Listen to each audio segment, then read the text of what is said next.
Bonjour, g'day, welcome to AOS Coach, and I have a very special guest. We are going to talk about the World Championships of Warhammer 2025. We've just gotten back from Atlanta, and I am joined by the winner of the WCW, Jean-Baptiste Aymes, who has been very kind to share with me a little bit about his journey, learning about the competitive scene, both, and I want to talk about France because, my gosh, are you a powerhouse in teams, and you've won 2 out of 3 of the World Championships. So I want to learn more about Jean-Baptiste's backstory, learn more about competitive Age of Sigmar, how he went through his tournament, why did he pick Slaanesh of all of the armies that was there. Not only Slaanesh, but last year you ran Cruel Boys, and Cruel Boys this year was certainly one of the hot picks for the tournament. So not only did you not run Cruel Boys, but I've got so many questions, but thank you so much for your time. I guess my first question to you is, who is Jean-Baptiste? That's a good question. I'm French, live in France. I am just doing some Warhammer tournaments, and then went up until this. I just lived things one after the other, and just became like world champion. You're being very modest, and I look, I'm going to call it out. So you are the world champion of Warhammer 2025 from the Games Workshop Best of the Best tournament. But Jean-Baptiste is not just a lucky winner of the tournament. I have seen last year you were in the top 8. You were maybe your top 4. Were you semi-finals of the? You were very, very progressed last year. So semi-finals, I think you came 4th, running Cruel Boys when Cruel Boys were not very strong. In addition, Jean-Baptiste come 8th in the AOS Worlds Singles Tournament, so middle of the year. And then you were a part of Team France, who came 2nd, if I'm not mistaken. So you just didn't stumble into becoming the world champion of Warhammer. You have done a lot of work that we're going to talk about. So congratulations. I know it doesn't feel very real, and it still feels a bit weird to say it, doesn't it? I'm trying to make it real, like every day, and some people make me remind that it's real. It must have been so bizarre, because we will talk about the final as well. There was such a strong French representation at WCW, not just in Age of Sigmar, but across the entire competition with 40K and the other systems. But then you also played your countrymen in the grand final too. So French on French, must be doing something right. I think so. Maybe we got a competitive scene in France that's building up through years. There are quite a few tournaments. There are a lot of tournaments that are organized by leagues, like team tournaments. The AOSFF is an association in France that is kind of organizing a lot of stuff for most French people to play. So it's very an interesting time to play Warhammer in France.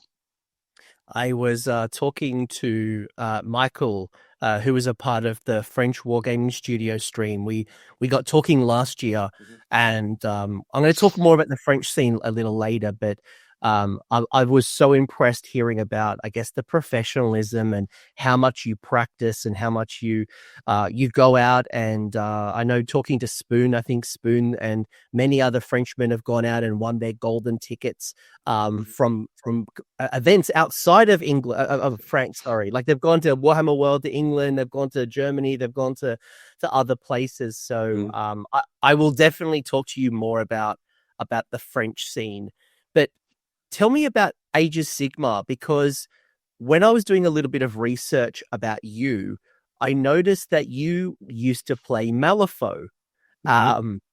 And I believe you did a big translation of Malifaux 3rd edition to help the community. So I guess, did you play Warhammer before Malifaux? Is Warhammer new after Malifaux? And why Age of Sigmar after Malifaux? Like, what's the story here? I used to play. Warhammer when I was a kid, like HeroQuest or many others. When I was from 8 to 18, I guess. After that, life made me move, and then models are quite space taking, so they didn't move with me. And then I got back with some role-playing game. We needed some models for the role-playing game, like 10 years ago, I guess, a bit less. And for the role-playing we were looking at, we found the Malifaux miniatures like awesome. They were perfectly adapted, and so we bought a few. And I said, like, oh, I got some paints again. I can bring back my paints, and loved it so much that the models, the paints, and the game Malifaux, that I got into it like wholly. And so things happen like that. And then, as you said, I really enjoyed the game. I wanted to push the French community, and I had some spare time at this moment, so I started to translate, like, a French only speaking friend, his crew, and then a second crew for him, and then another thing for someone else that asked me, and then I was like, I went for the whole thing. That was a huge amount. 500 cards, I believe. Yes. You ended up translating. But it was so rewarding for the community to answer to this, and finally Weird Games just contacted me and used my translation for their professional use, and then it was. So how did you go from Malifaux to Age of Sigmar? Yeah, the second question. So, fact is, a friend was like a lot into Warhammer. He just painted. He did not play at this time, but he started painting. And when the 3rd edition of AOS began, I learned into Slaanesh on miniatures, and started to paint some with him, and then play a little in narrative. That took quite some time, like, just to build up my army, like slowly by slowly. And then I finally met the competitive, like the local scene, and then the competitive scene, and I enjoy competition. I enjoy playing tournament and everything. So we are. No, I love that. And it's a great story because I'm sure there are skills that you picked up in Malifaux that translate well in Age of Sigmar. My question to you, maybe off the back of that, is: so you started Age of Sigmar, you found Slaanesh. What made you take the game seriously and go from just painting and having fun with your friends to joining the competitive scene, and then I guess to this point, like getting to the world's team, getting to tournaments and traveling around the world to play in those tournaments? Like what created that monster?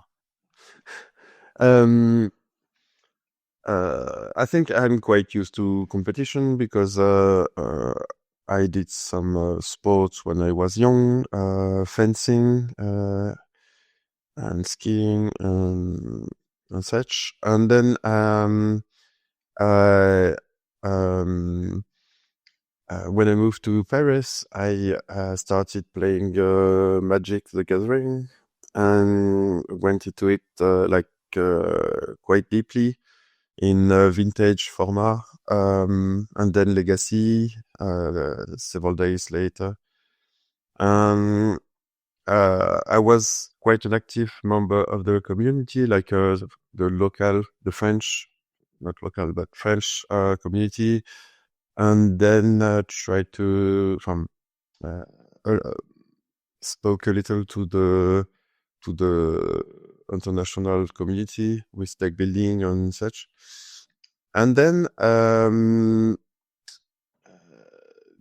Magic at its time, so I went to miniatures game and so Malifaux, and then again I found some tournaments, some friends, competition, and became like quite not bad in France at least.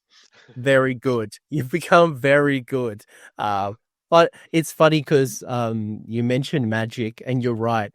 I got into Magic at the start, like it was at 95, 97, and I remember like Arabian Nights coming out, and I remember, having a couple of Black Lotus cards that I wish I still had sleeved today.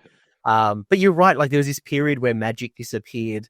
And now it's just an absolute monster as well, like so professional. And I always look over the fence to see how they run their tournaments, and what can I learn from like Magic and the TCG community. It's very impressive what they do. I guess the meta is definitely faster, considering you don't have to paint your cards. You just unsleeve it and you can play straight away. But and there's also that not emotional attachment that, like, I really love my Keeper of Secrets. I'm going to find a list to make Shalaxi work. I don't care how good or bad Shalaxi is. I'm always going to get her in my list. Where Magic doesn't quite have that attachment to my land card or my 2/3 or whatever it is. I kind of have to disagree with that. Because I was playing so vintage format, so it's like I really really enjoy building decks, and so I kept my the decks I built and try to adapt them all the way during seasons, during when some new thing came and everything. So I think I was quite attached to some of my decks. Maybe because I would play a lot of like white blue decks, so I would just like spam like 1/1 flying creatures, just like as many of those flying creatures, and just try to like just take those little 1 points of health away as quick as possible. But I did love my red decks and just do like all the damage, like tap 10 lands to just send a fireball out. I can appreciate there was some cards, but I had a lot of trash decks. Just get out the 1/1s as quick as possible. But hey, this is not the Magic show. You were talking about events. What event did you win your golden ticket? So just by the way, the way you qualify for the World Championships is you win a golden ticket. You actually see it right behind me there. And that's given away as usually the winner of a tournament or a podium, depending on if someone else has a golden ticket. So it is a best of the best tournament. There was over 140 Age of Sigmar players all around the world, coming from obviously France to Germany, to the Netherlands, to Australia, to England, to it was literally the best of the best. So how did you earn your golden ticket? What was the event? Was it with Slaanesh? How did you earn your place this year? To come here this year, I had a ticket from last year, from the top 16 of Worlds last year. But I might also have won one at Warhammer World. There are some tournaments sometimes that gives golden tickets, and then I did place myself to maybe get one. There's a couple of players like yourself who might have won multiple golden tickets, and obviously the people who were in the top 16 or the top 8 last year were obviously invited to come back. So that must have been nice to know that you were guaranteed that obviously you can't just sit back and relax. You need to practice and prepare and fight, which we'll talk about in a minute. Actually, let's talk about it now. How did you refine your competitive habits? How do you go from being a competitive player, and maybe you are getting 2-3 or 3-2 at a tournament, and then what did you do, or how did you get really good to become 4-1, 5-0, to obviously get in the top 4 of the World Championships? What did you do to become a very sharp, competitive player? I think we have to make the trainings useful. I can have a game with a friend every Sunday, and we'll have a lot of fun, but we won't progress at all, because we just want to enjoy the game, and we don't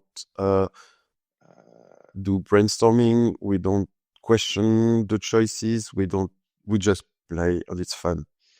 Otherwise, we can have some interesting data about the game, just questioning, why did you do this play? Because it helped me, actually.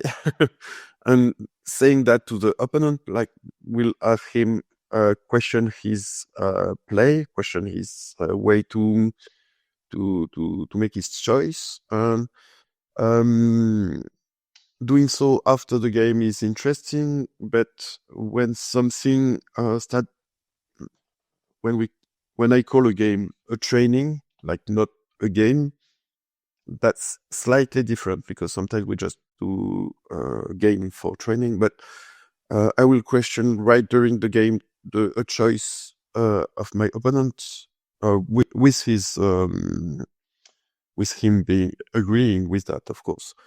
We are two in training, and then I will say, I see that if you come here with your unit, I think I can't handle it.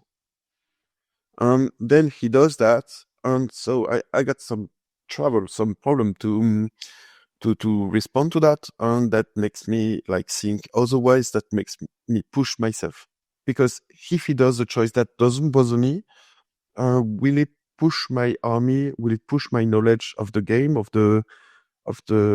how to answer this situation with my army? I don't think so. So let's push the game at his maximum difficulty and get better. I think that's fantastic. So maybe for the folks listening to this, one, asking your opponent for feedback is always important. Never be ashamed, whether you win or lose. Always ask for feedback, especially if you can build a good amount of rapport. But the training is definitely interesting, and I wonder how many of our listeners have a training session. And a training session, I imagine, Jean-Baptiste, could be as something simple as let's practice deployment, and sitting there and maybe we play one battle round. We do deployment, one battle round, and then restart. And maybe deploying, and then to your point, with that agreement, why did you put this here?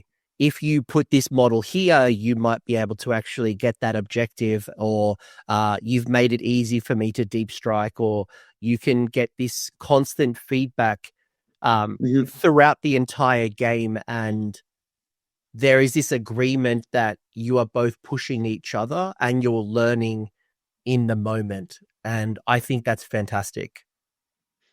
Mm-hmm. We try to do that, but most of the time it remains. It looks like a game anyway. So we got from turn 1 to turn 3, 4, 5, depends.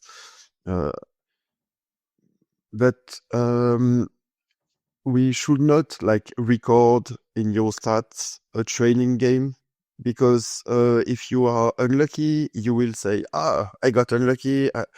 That makes you question the dice rather than the move, rather than the things happened. And sometimes even if, yes, the dice had a very big importance in those choices and everything, actually it made me think differently and maybe tilted me a little. So I have to get back in the game. So I got to breath and go on with the game and doing choices differently. So with the game, with the training, with the test game, even if it's just a game, not what I called the training earlier, even if it's just a game, be careful when you question the dice, because yes, obviously luck matters. Obviously, I had a lot of luck to become what I, but it's not what will make you win or lose in the long run. Yeah, absolutely. It's all of the decisions that are throughout the game. And that's why I always hate when people put so much emphasis on the priority roll, because a priority roll will not win or lose a game. Like that one dice alone won't win or lose a game. Yes, some things can happen off the back of a priority roll, but you cannot just put all of your emphasis on a set of dice. So I love that. Maybe one more question about your preparation, because I want to get to your list in a second, is you talked about recording and you've spoken a little bit about data. When you say recording, what do you mean? Are you recording your matchups? Are you recording? Well, so when I say recording, like writing down, like what are the types of things that you are recording to improve? No, it's just there is an app, a little app that's Tabletop Battle, I guess, that will just record all the games you played. And you said tabletop battles, right? Yeah. Yeah, cool. So that's made by Goonhammer. I think so. Yeah. Okay. Yeah, it's a great app. So tell me more. So you every game is in the Tabletop Battles app? Oh, for my I say my competitive games and what I call games, yes, but not training it. Yes. And you're obviously looking at the battle tactics, the score. You're looking at priority. You're looking at what types of things do you look into to improve your game from data? Yes, how do I handle the tactics and the priority roles if I won the priority or lose them, if I give them to the opponent or just take the priority all the time. If I went second and went first, that kind of data. I know for myself, I always take a photo of deployment. Because if a deployment works well, I want to replicate it. If I do something that maybe I was wrong, I want to be able to look at the photo and say, oh, I didn't screen here, or I didn't have enough distance, and maybe my hero was too close to my chaff, and I was dragged into a combat zone, or I deployed and I wasn't in certain ranges. So I don't know if you do this, but I certainly love to take photos of deployment. It certainly helps me think about it and then replicate. Actually, I will love doing so, because it will be like so easier for explaining and for getting feedback from the game. But I'm when I'm in a game, in a train, anything, I'm just like focused on. Just like completely forget to do anything else. I take a photo of my opponent, take a photo of the deployment. Let's go. Then it's like, let's go. Then it's let's go. And yeah, sometimes I remember take photos. Sometimes I forget. But I love that you are using data feedback, and you're just constantly refining your game. And I love that you have agreements with some players. Yes, some friendly games is just have fun, but I love that you have this community who is everyone is trying to improve each other, and I love that is just a standard in your circle. Mm-hmm. Yes. Yeah. I got there are several circles. There is I got the La Guilde Ludique, which is quite close to where I live. I can have some very friendly games like 2v2s or and such on a Sunday, and then the afternoon I will do a training with a friend that wants to improve and is not at my competitive level, but yeah, some are closing to that. And then I got some TTS tabletop simulator games. I know people are generally not like fond of it because it's not models, it's not hobby, it's not very, it's not perfect. It really isn't. But when where I live, the most competitive players of France and other do not live that close to me, so I get to, if I want to see some other place, some more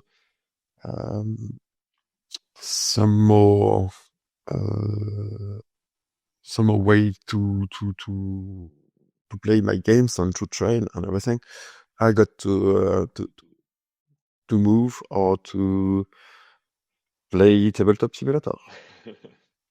It's a powerful tool, and it's just a tool. It's not here to replace anybody's hobby. But you're right. If I want to, in my local community, let's say, for example, there's no Hellsmiths player, and I want to get some experience because I have a tournament in a few months' time, and I want to find some Hellsmiths player, then TTS is a great tool to be able to play different people outside of my area. If I have a Wednesday and I'm not working, or maybe I'm sick and I'm not working, I could play somebody in a different region. It's a great tool. So, and even if nothing more, you could practice deployment by yourself on TTS, like set up a table and like fake play yourself. So, it is a tool. It's it is a tool. So, and even things like my Discord, you can watch other people play TTS. So, if you're looking to improve, you could watch other people play the game and get new ideas. So, it's not perfect, but nothing is perfect. But I do have to say, you were one of the only Slaanesh players. I think there was 2 or 3. Yeah, there was 3. Yeah. I remember there was less than it was 3 or less. Like there was definitely not more than 5. Talk to me about Slaanesh. So it's the army that you started Age of Sigmar with. Last year, you played Kruleboyz. The meta going into WCW was that Kruleboyz were very good. People were expecting Kruleboyz to do very well. Like if you look at the meta and you ask people what armies do you think? Yeah, this year. Like if you asked players like which armies do we think that would go well into WCW, Kruleboyz would be one of them.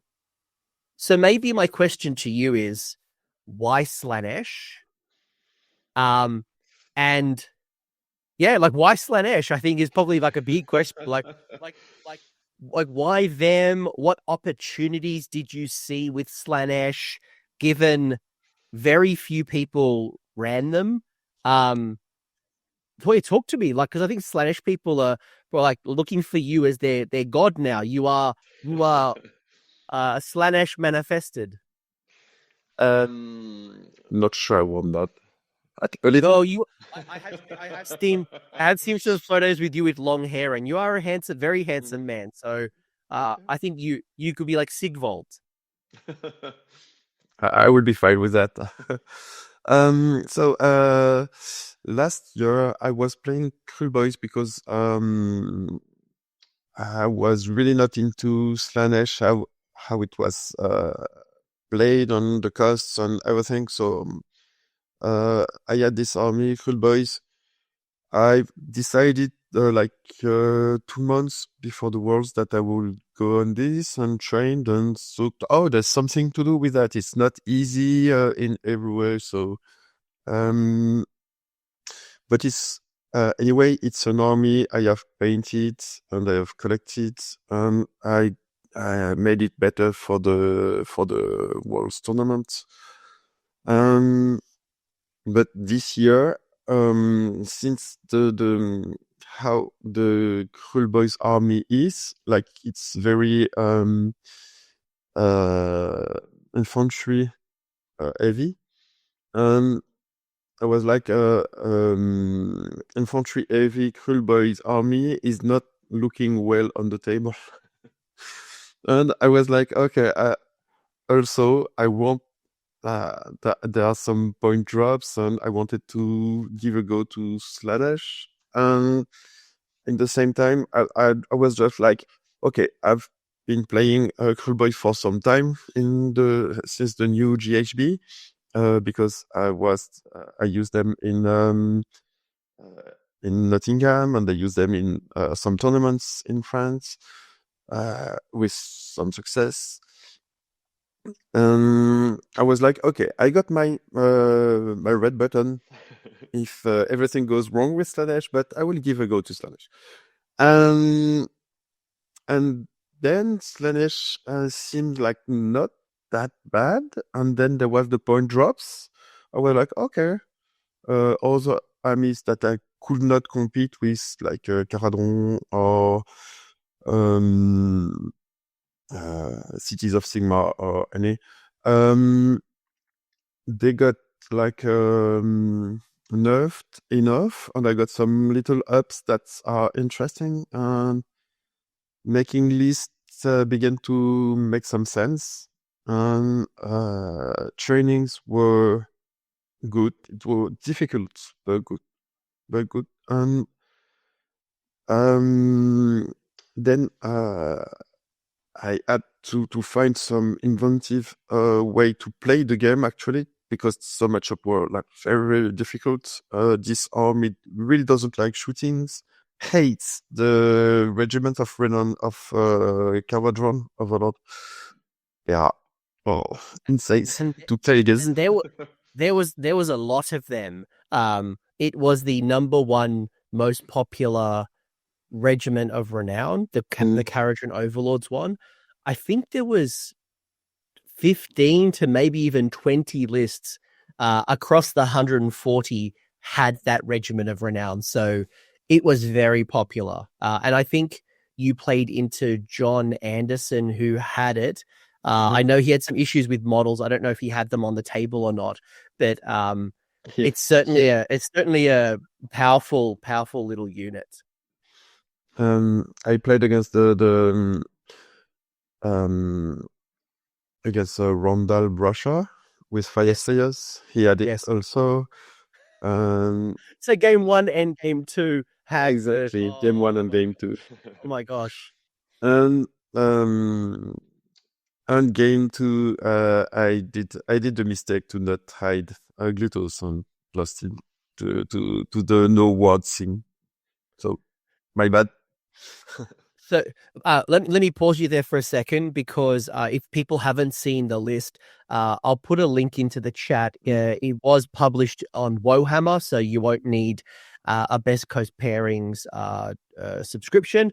But I'll just read out the list, and maybe you can give some commentary on what the list was trying to do. So as we've already said, it's a Hedonites of Slaanesh list. It's an Invaders list. It was 2 drops. It was the law, like the Slaanesh law. You had the Forbidden Power Manifestation law. You had Master the Paths and Intercept and Recover as your battle tactics. Regiment 1 was Sigvold with a reinforced unit of Blissbarb archers, Fiends, Lord of Hubris with the voice box and Master of Temptation. I think, by the way, when you were playing on stream, how many people were loving the Lord of Hubris? I think you've made people a really big fan of the Lord of Hubris. You had a unit of reinforced Twin Souls. You then had a second regiment, which was Glutos, with the Scourge of Gairan, Slangor Fiendbloods. They were reinforced. And then 2 more units of the Sabarite Twin Souls, not reinforced. So that was the list. What were you trying to do at WCW with this list, other than win? I was trying to go for the quite some long games, because Glutos really likes the game to be like slow paced, because it gives some pretty impressive buffs turn after turn. So what I was trying to do is to castle up for some time, trying to make a lot of terrain and objectives obscuring. That was the main goal of the army. Those important 3+. And then I try to move ahead and make the opponents do the choices, because charging into my army is very hard, because getting -1 attack in combat, if you can't shoot them before, with most armies, it can be very, very painful to statistics. For example, your unit has 3 attacks per miniature, so you just lost 33% of your damage output. So it messes up with this, and then I had some pretty interesting answer to be, I'd say, proactive with Sigvald on the Slangors. So just keeping those units to distract or hammer the opponent, depending on the situation, will always be interesting. Yeah, and if people want to watch your game in action, so we did have yourself versus Martin Fengold on the official Games Workshop stream. So go check out the YouTube channel Game 8. Actually, I'll put it in the description as well. So Game 8, we had you on stream. Did you play on French Wargaming Studio or the Spanish Yes. stream at all? So if they want to see other games, they can go check out French Wargaming Studio. You can have some insight about my 2 previous games, but it's not the whole stream on it. So you won't be able to have everything, but you can have like some. We were talking about photos earlier, so you can have like some photos to see how the game went. I was on stream against Leo Rotanen, which was playing Stormcast, and then with Alexis Boucher, which is Canadian, which was playing Caron Overlord. Yes. Because you had some great games, by the way, and very close games too, which is interesting because most people would think that to win Age of Sigmar, especially a tournament, you need to be scoring high. But when I look at some of your games, game 1 against Randall's Fire Slayers was a 55-50 win. John Anderson, game 2 into Lumineth Realm Lords was 66-45 loss. So it was your first loss very early on. I want to talk to you about that in a second. Game 3 was against David Dremel's Nighthaunt. You won 59-52. Alexander Frias's Ossiarch Bone Reapers was one of your bigger wins. It was 63-43.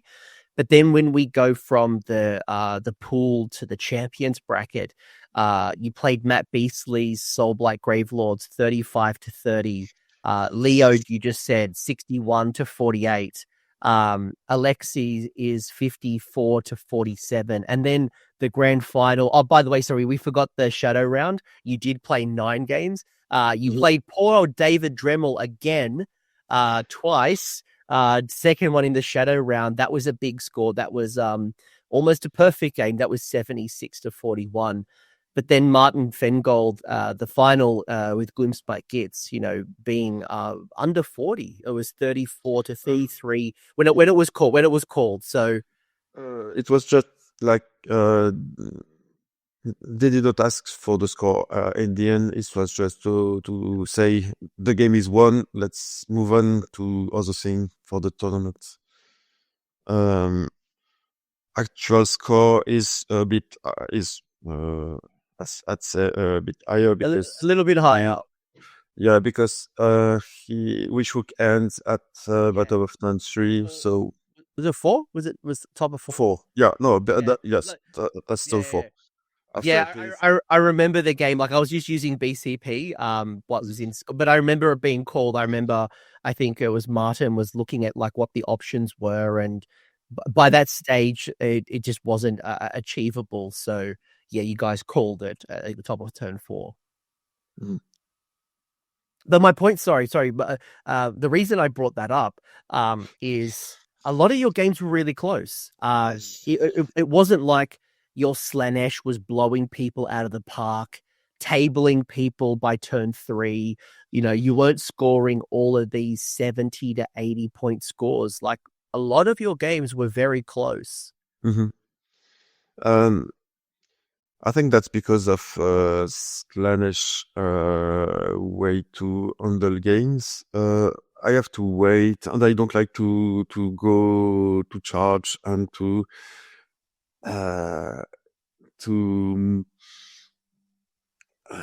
create the tempo. It's a lot more responsive, so I got to adapt. And sometimes it might be sometimes it might look like a close win, even if everything is I would say handled, because I got my points to score in the end with master and intercept. With the slangers and Slan goes on turn, if I can get to turn 4, I with Glutos next to them, I can be almost guaranteed to have a kill on something. So sometimes I'm just like waiting for that good moment, and I got the control of the game, of the pace of the game, and just I don't need to score that much, so I will just do the damage control game. Because I don't care of scoring very high if my opponent can't score at all. Or Yeah, I think that's a powerful lesson, because I think a lot of players who might be listening to this are thinking a lot about, how do I maximize my score? But what you also see is there's also this game of, how do I stop my opponent from scoring? How do I deny battle tactics? How am I keeping the score low? And to your point, trying to control the tempo, being able to score your battle tactics, especially going late. So there's definitely a masterclass in there. But with these games, like, something that people may not appreciate is that you play, well, most people, not you, most people play 8 games in a couple of days. You play 9. That's a lot of games. How do you manage your fatigue? How do you stay alert and sharp? What tips? Because, like, even a normal grand tournament, day 1 is often very hard for players, having 3 games in that one day. And you often find, like, game 3, people can be mentally burnt out and drained, and they start making mistakes and doing things because they are mentally tired. So how do you stay sharp, alert? How do you create that, I guess, endurance? I think it's the best answer is training, doing some tournaments during the year.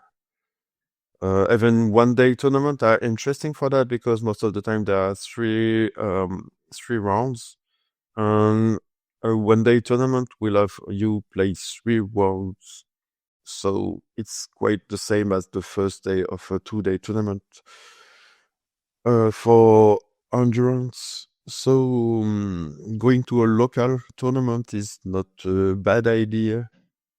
So just train this way. And yeah, in a funny way, I got some friends with which I play very little 40k, and we do 2v2s or 3v3s, and those games take like 8, 9, 10, 11 hours, like just around the table, and so I can get some endurance because of this.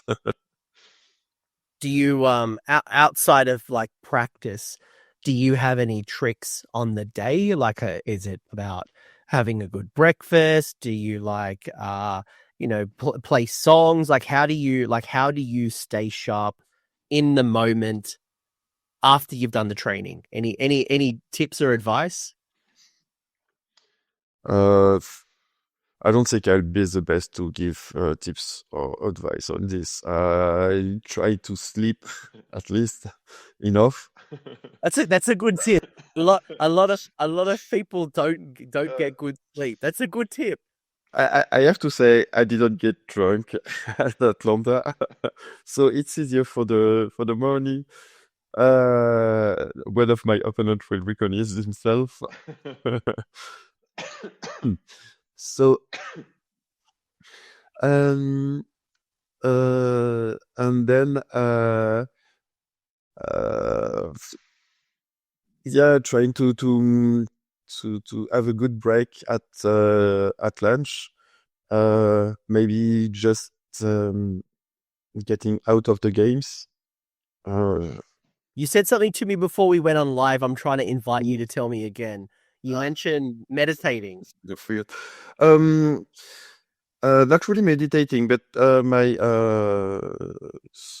part of my work and such made me used to calm down, meditate. I used meditate like being able to refocus because I'm a practitioner in hypnosis, so it's therapeutical. So if the word is good in English, so it's for people watching the stream, it's not like magic tricks. No. I could confirm on the stream against Martin, there was no hypnosis. Like there's no cartoon little wheel. But why I bring this up is, you look at professional athletes who might use music to like refocus, or they use breathing exercises, or I know even for myself, I like to go outside and just get some fresh air in between games. So that helps. That doesn't obviously solve all of the problems, but keeping yourself balanced and hydrated and eating a good meal and sleeping well, and these are all things that help you with your endurance and help you stay focused. Or you do what I do as well and play Sons of Behemoth and have 5 models on the table and don't worry about anything. You just move things forward and stand on circles. That's what I should do, but I don't. Because I'm I like to think, but a little too much, I guess. And I'm just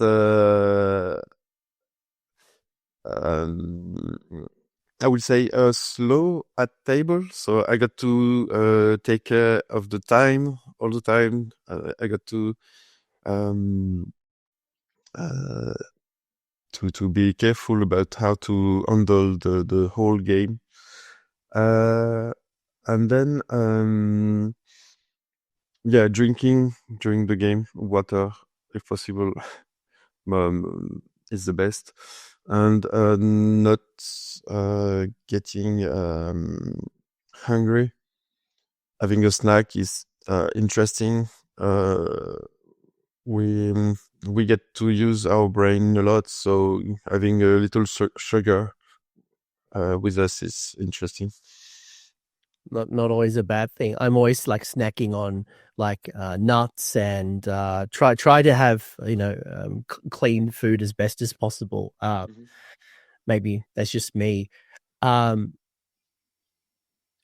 your games, one thing I'm really interested in is like, how do you create whether it's a positive mindset or even because you lost a game. So just to rewind for everybody else, how WCW works is that every player is broken up into eight groups. Now, those 8 groups are going to play each other. So like there's a pool of, I think it was like 18 players per group.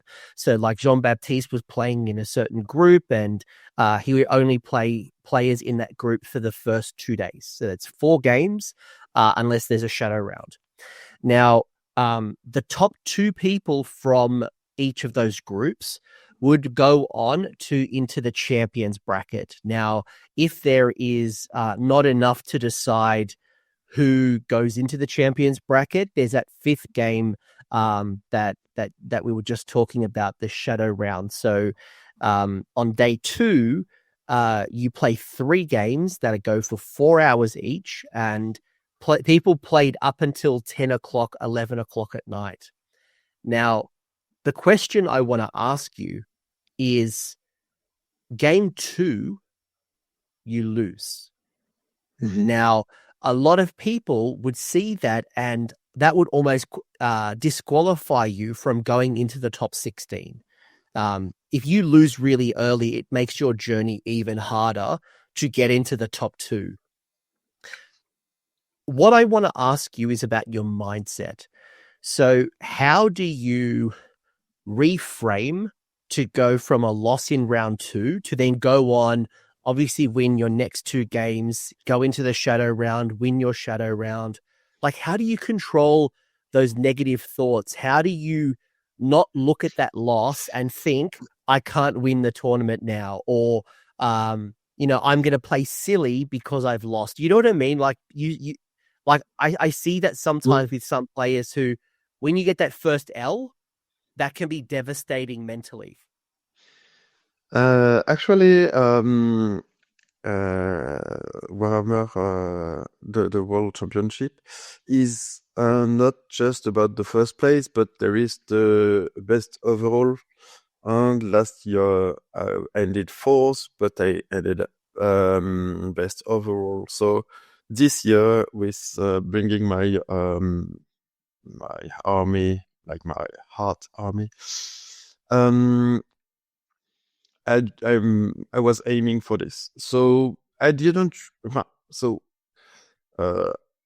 when I lost my game, I was just like, okay, so it's over now for the championship, and let's do my best to try to reach the best overall anyway. So I took the game like one by one, and it happened that the scoring, how they handled the who was selected to go to shadow rounds was not with scored points, for which I was quite bad at, because I had little wins and I didn't have like full score on everything. But it was the resistance score, which was the opponents, the level of opponents. If my opponent went strongly in the pools, so I had the luck to meet some people that all were good and went strongly in the pool, and then that improved my resistance score, and I was eligible to the shadow round, and then won it, and then carried on. In a single tournament, it is possible to tilt and such. That's what I was talking about earlier, with the fact I can decontract and just untilt myself, if possible, if it's not too noisy, not too warm and thing. So it's important to have a cool mind to stop stressing, and just like you said, breathing, and just let's go. What do I have like now? What can I do best with what I have now? Not what happened earlier in the game, not what happened with the dice rolls, with everything, but right now I got a situation with the game, which is this one. What can I do with that? And to start again at this moment and going on with whether the game or the tournament is very interesting and very positive for the mindset. I love that, because you do see sometimes that whether that's a priority roll that doesn't go your way, whether it was a battle tactic that you needed to score that doesn't go your way, or to your point, an early loss that can really tilt the mindset. And I love that you, I'm going to call it a reframe, where to your example, you thought that you may not be able to get into the top 16, but you still had another goal that was best overall. You then thought to yourself, how am I going to just get the maximum score? How can I do my best? Reset. I've had the loss, reset. Now, how do I just go and do my best? And because of that mindset, that helped you get to the shadow round, that then allowed you to win the shadow round, and then actually qualify into the top 16. So you actually proved yourself wrong, that you thought you couldn't qualify, and you did. So it just shows you the mindset and playing in the moment and not worrying about what happened before. can work in your favor. Anyway, you will have if you try to reset the mindset, as you say, if you succeed at it, how to enjoy the tournament after something is a lot better. You can just choose like to have interesting games for your opponent, because if you are not like interested in the result, your opponent still is, and we are, when we play a game, we are two at the table and being tilted and doing a poor game, like surrendering because I don't care anymore. Everything is a very poor experience for the opponent. So sometimes if you do not do it for you, just do it for the opponent, and afterwards you will remember the tournament as a good experience rather than something that like let's scratch. No, I love that.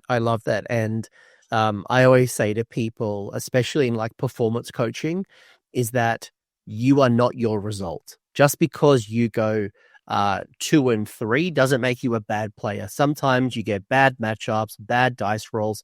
Sometimes things just don't go your way. It doesn't make you a bad player. Some of the best players that are in Age of Sigmar have had negative scores where they haven't won more than they've lost more than they've won. So it doesn't make you a bad player. Just, I think to your point, how you make the most of these moments. I love it. I love the mindset piece. But talking about favorite games and talking about good experiences, what was your favorite game? Not the grand final, obviously, like that was a great game, and obviously like with your countrymen and obviously WCW champion. But outside of like game 8, or game 9, what was your favorite game, and why was it your favorite game?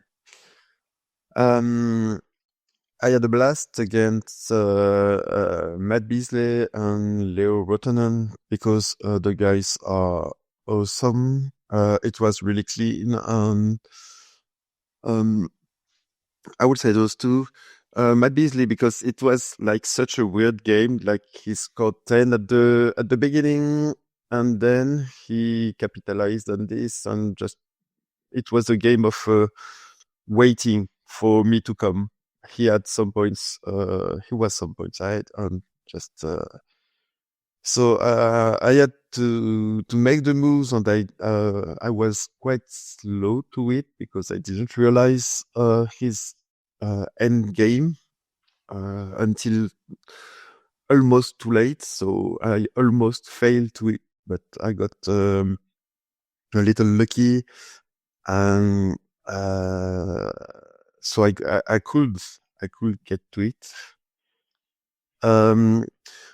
But my favorite game, I would say, is against Leo Rotonen, because the guy is like awesome. He was so kind. The game was very interesting.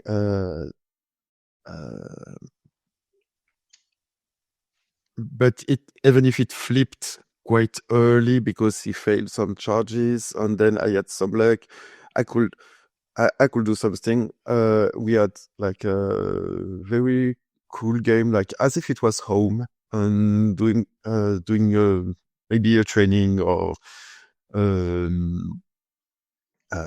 cool game on a Sunday.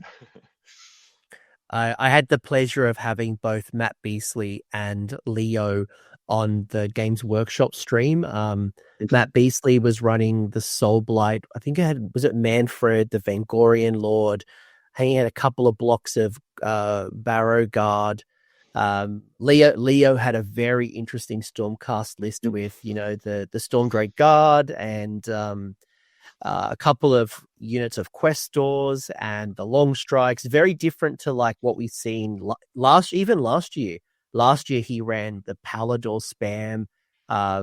He had a very unique list. I was really impressed with Leo's list. Mind you, like even Alexi's Kharadron Overlords, who your opponent was in Game 7. There's a lot of really interesting lists. And I imagine maybe all of those games could have been your favorite. Certainly, everyone here has won or podium at a major event. So that's probably one thing about World Championships is that there is no easy game because they're all very good players. Mm-hmm.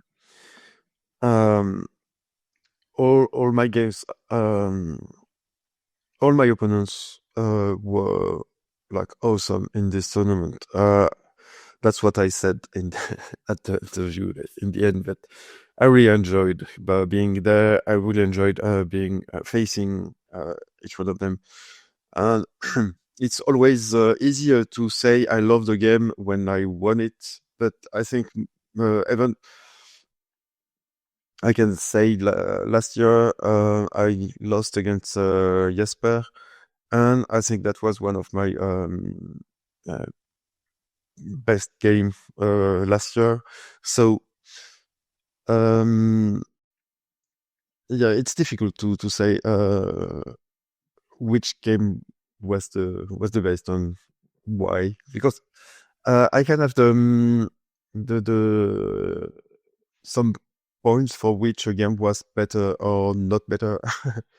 Maybe that was the mood at the table. Maybe that was the the plays of my opponent and how I respond to it. And maybe that was like just cool things I managed to do.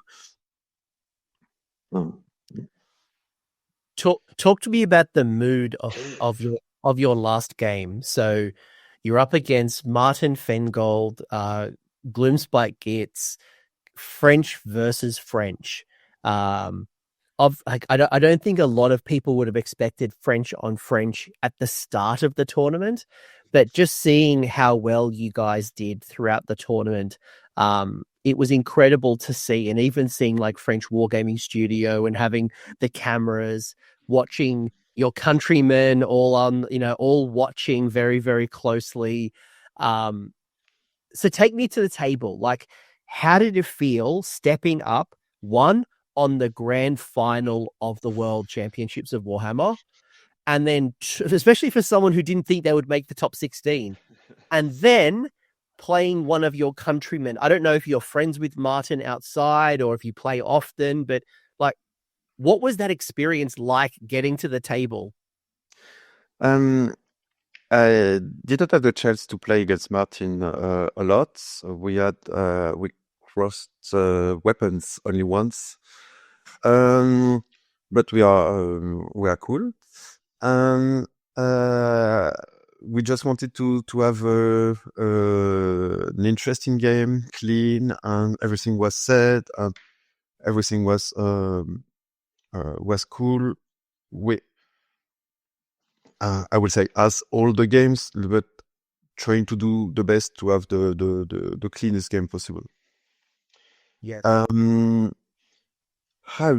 What was the mood coming into this final?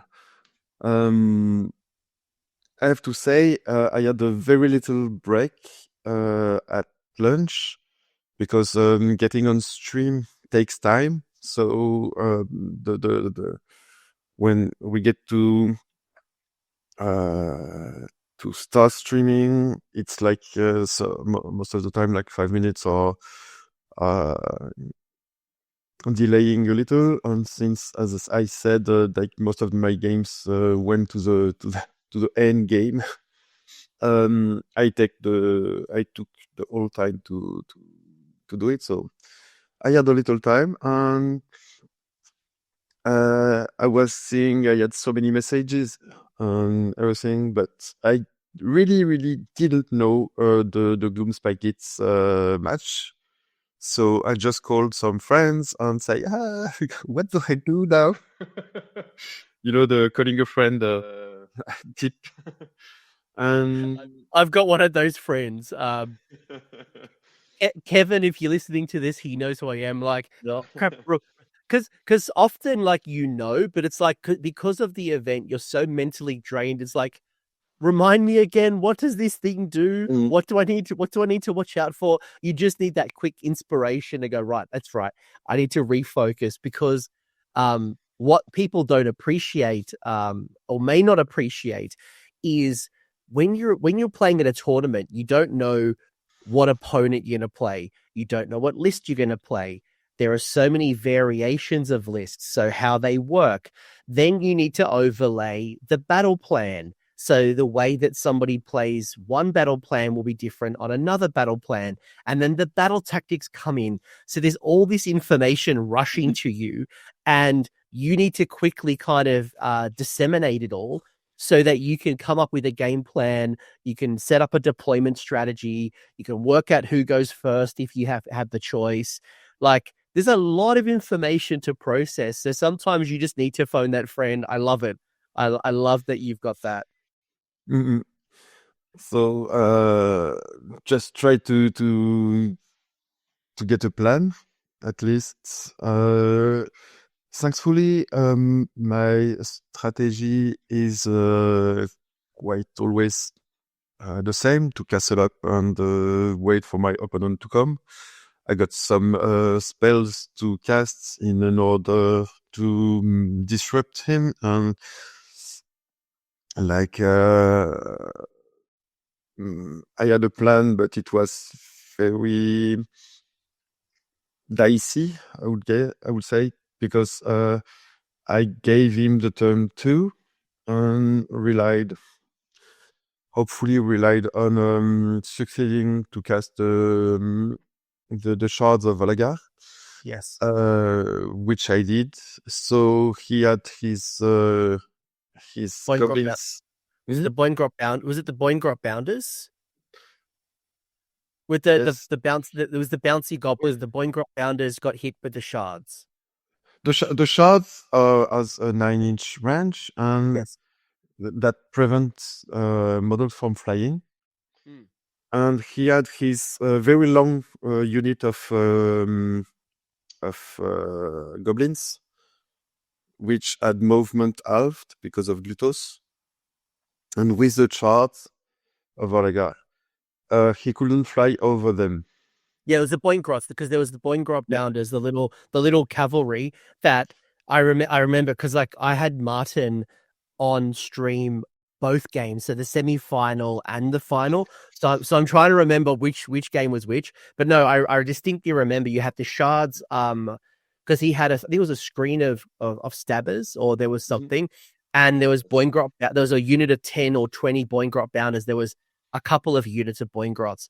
And because of the shards, the Boingrop Bounders, who could normally fly over the screen and then go do charge mortals, weren't able to do it. And there was a lot of terrain. There's a lot of stuff happening in the middle, and you're able to zone him out really well, and made some of those charges very, very unlikely, if not impossible. So this was the plan I had at this moment, and it succeeded. So good for me, because I don't think I can. I don't really think I can handle the powerhouse that's Gloom as it is, with the mortal wounds that it does, with the chariots, with the bone grots and everything. I don't think I don't have the wounds to get them all and survive.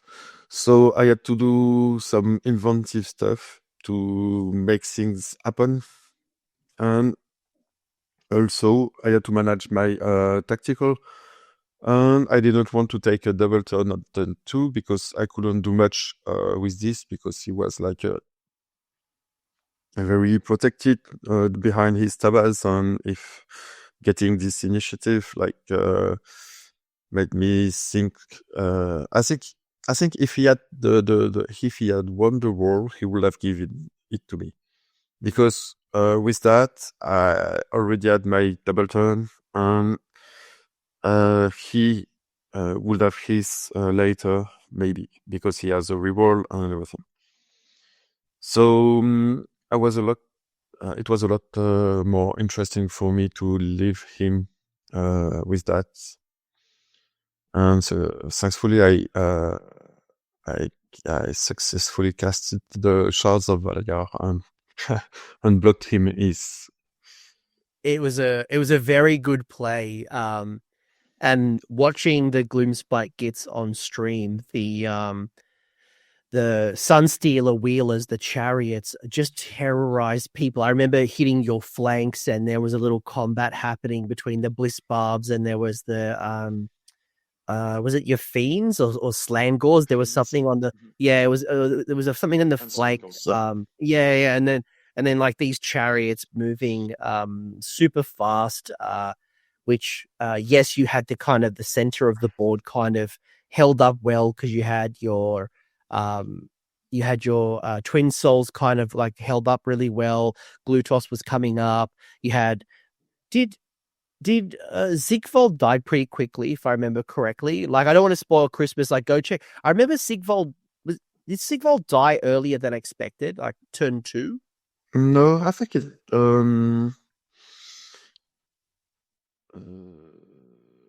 Or maybe I'm thinking of. I don't know when it died. I think it's turn 3, but he just died. He died to the wound, to the Mortals? The Boygrots charge. Yeah, I remember the charged mortals from killing Sigvold, and I remember that being distinctively like, ooh, what's going to happen here? Yeah, I failed to cast the bridges at this time. Can't have them all, and then he could like hit Sigval like a truck. Yes, I remember because I think he has five units of Boingrots that were reinforced. So there was a big wave of mortal damage. But go check out the game. I don't want to spend too much time on the game. Like, you can go watch it yourself. It's really good. But something you were talking about a little earlier that I want to, like, most people have not played on stream. Now, they've maybe watched battle reports from favorite creators. Maybe they've watched a live battle report like we did at World Championships. How is it different? Like, you mentioned there was a bit of a time pressure. I imagine that there is pressure because you might have somebody like a table boss trying to find out what happened in the game. There's plenty of times where, for example, as you said, I want a clean game. The world is watching you, and any misplay or even if you even accidentally pick up the wrong dice, there's a lot of pressure that you could be perceived as cheating, or, there's all this stuff that's happening. What's it like playing on stream? Like, how would you describe it? Is it a big, scary thing? Like, would you do it again? And yeah, like, what's it like? Last year there was a game. I was doing pretty well. French War Game Studio asked me to go on stream. That was like that was the Jesper game, right? No, it was before. I was like, oh, I don't know if I can handle this, and I was like, I don't know. I will tell you in a minute. I waited like less than 5 minutes. Came back to them and say, "Let's go." I'm not sure I will be able to be at this position again soon. So why not? But it was too late. So they gave the place to someone else. So, but I did well. So in the end, I could be streamed for the Warhammer stream and for French War Game Studio after that. So because I went quite far, so that was cool. And since that, I had the possibility to go on stream with during the team worlds, but lost again.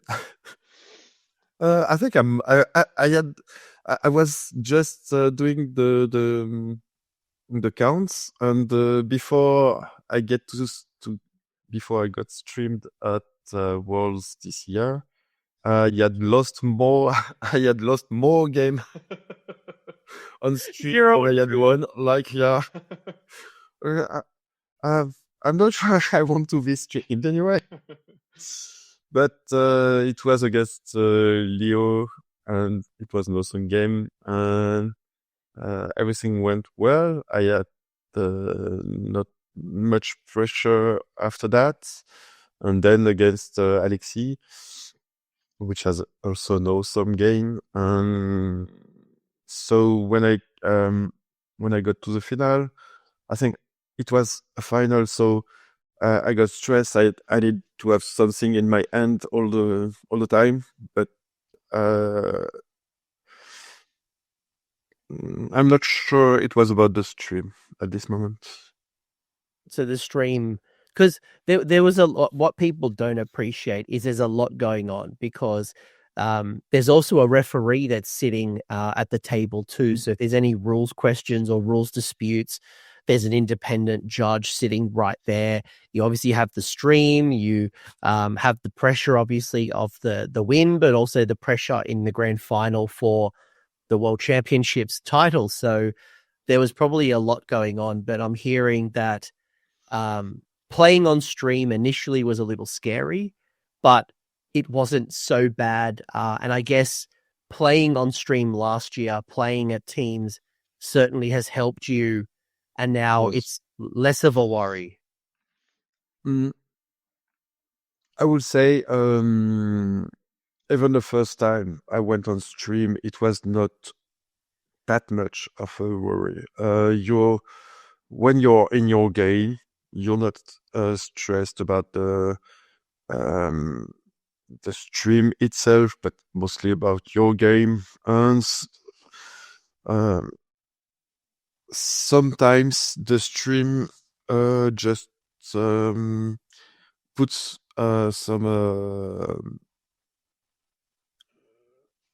some more problem to the game. For example, my game against Jesper last year, we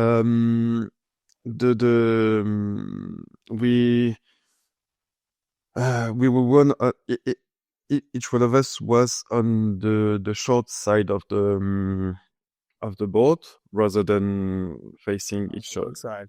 Yeah, the long side. So we had to go around the table, and there is the big structure, and there were a referee in each side, and there was no room for me to place anything on the table. And they say, just put it on the floor. I was like, it can't be like that. And so starting the game with all of this was like a bit overwhelming last year against Jesper. So the start of the game was a bit messy. But in the end, once the game is rolling, everything, the stream is forgotten, and we can just play the game. Yeah, you start to forget that's all happening, and you kind of get into that flow.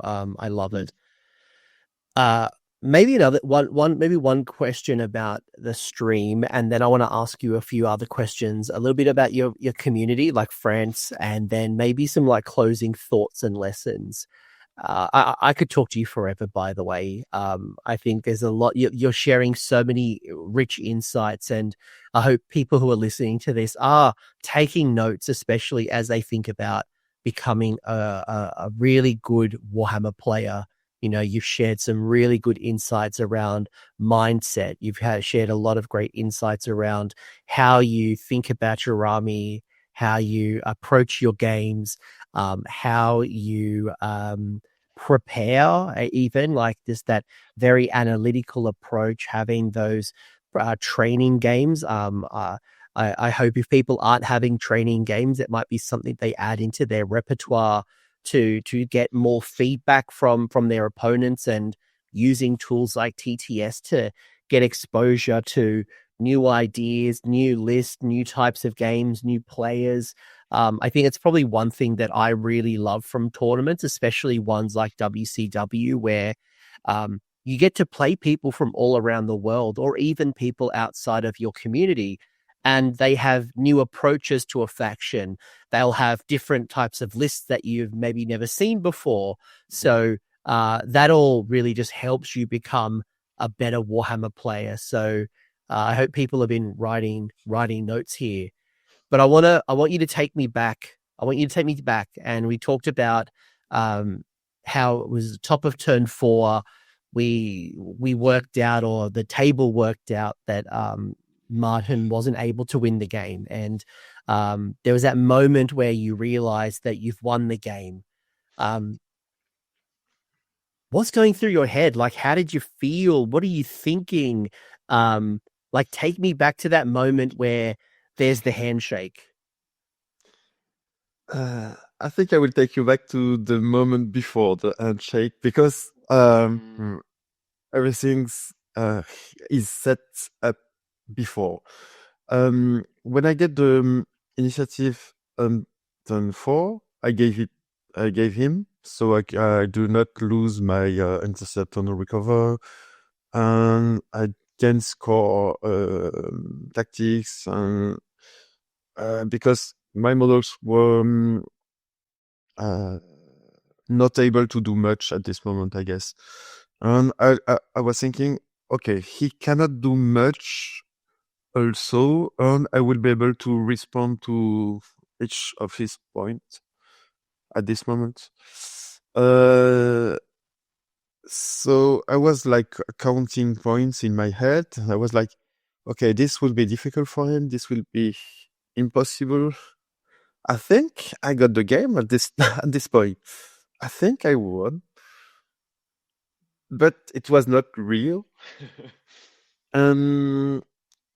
Just waiting for him to try some move, I can unbind his disengage spell with 11 on his 10, so not lucky again.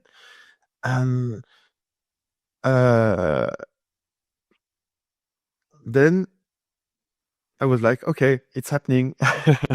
It's happening. I think I just won this game, which is not just a game. It's just the game. A game I was not ready to play, because I was not ready to play against Gloomspite. Martin is a formidable opponent.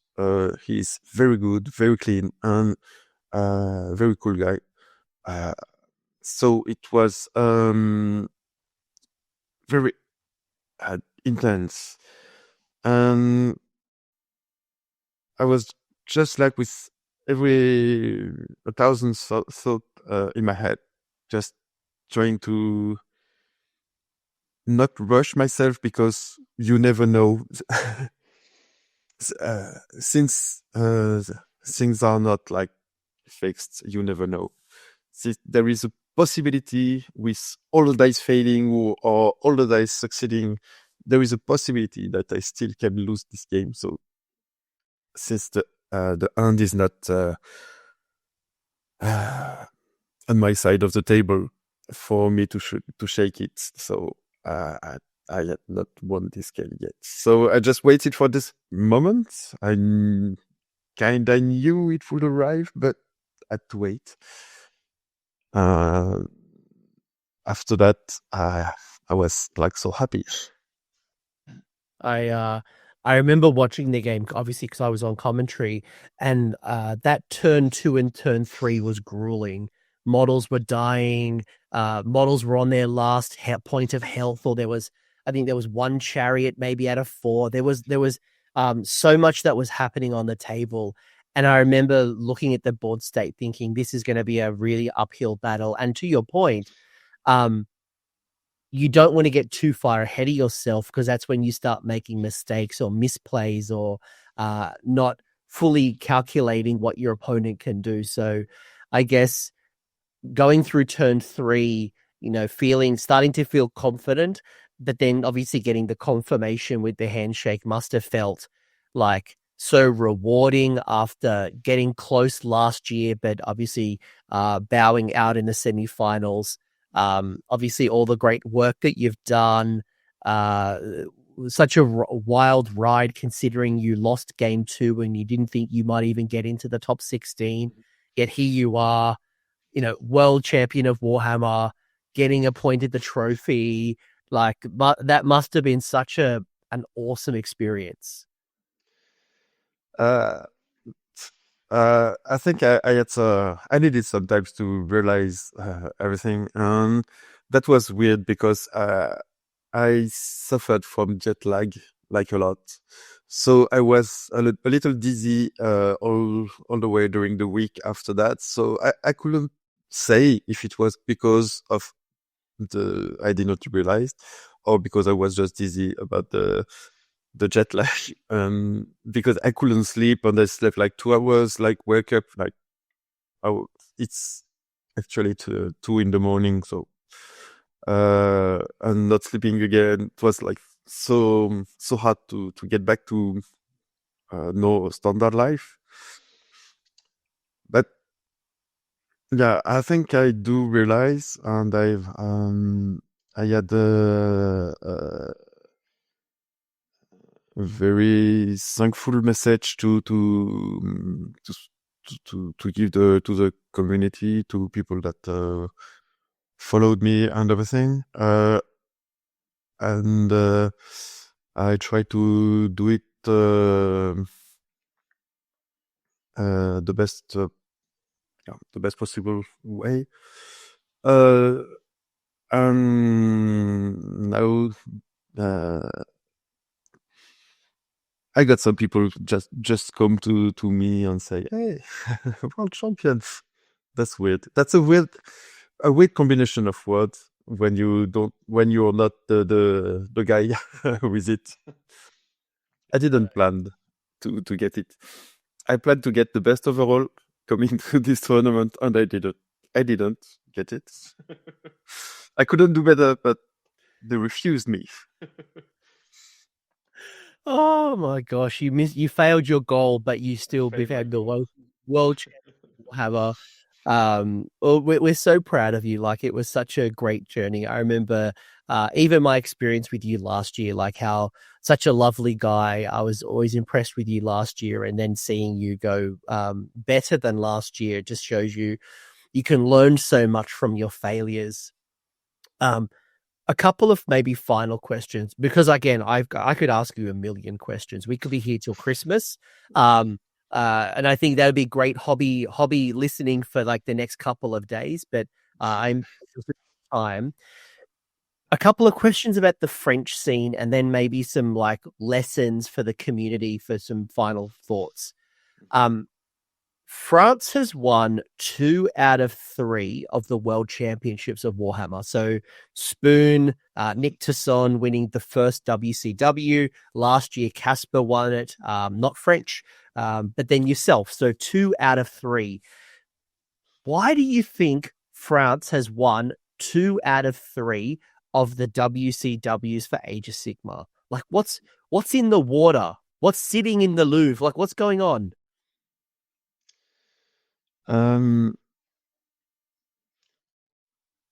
I don't think there is a direct answer to this. I think we got a very competitive scene, but as I think it can be compared to what's happening in England or Denmark or Poland or even USA. But I would say USA is a bit different because they got very, very, very big tournament very regularly, and they can get to GTs all over the year. And in Europe, it has developed. It was not like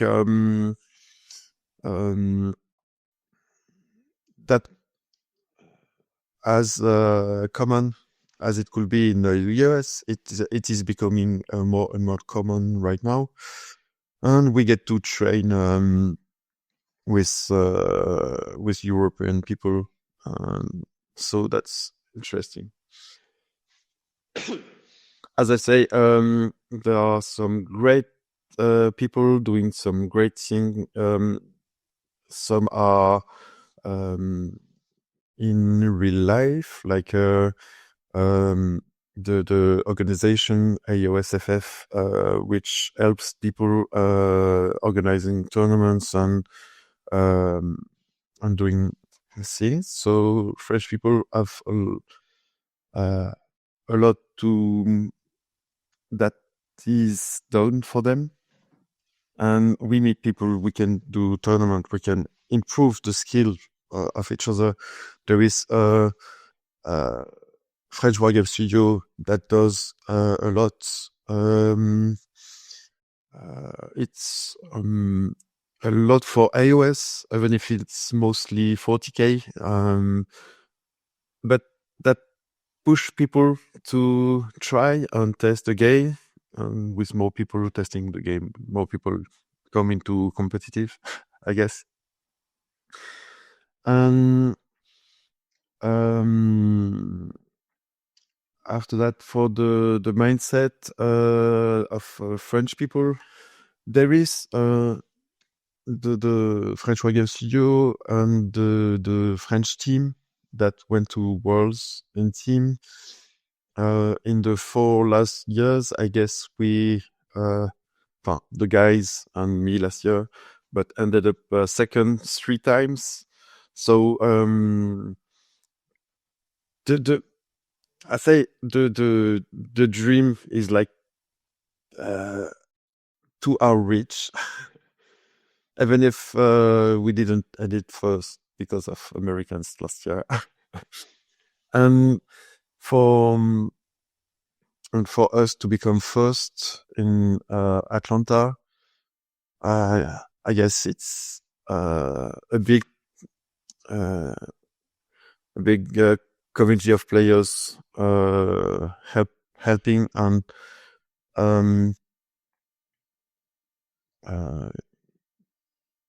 pushing each other here in there in Atlanta. Some people to rely on, to go lunch with, even if we did not know them like 2 days before.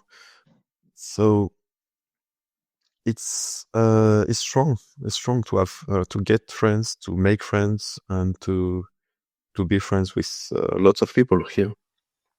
I've always been impressed by the French community. Just like I remember last year and the year before, like to your point, like at the end of every round, I remember last year very distinctively, the French AOS players coming together to talk about the round and getting prepared for the next round as a team.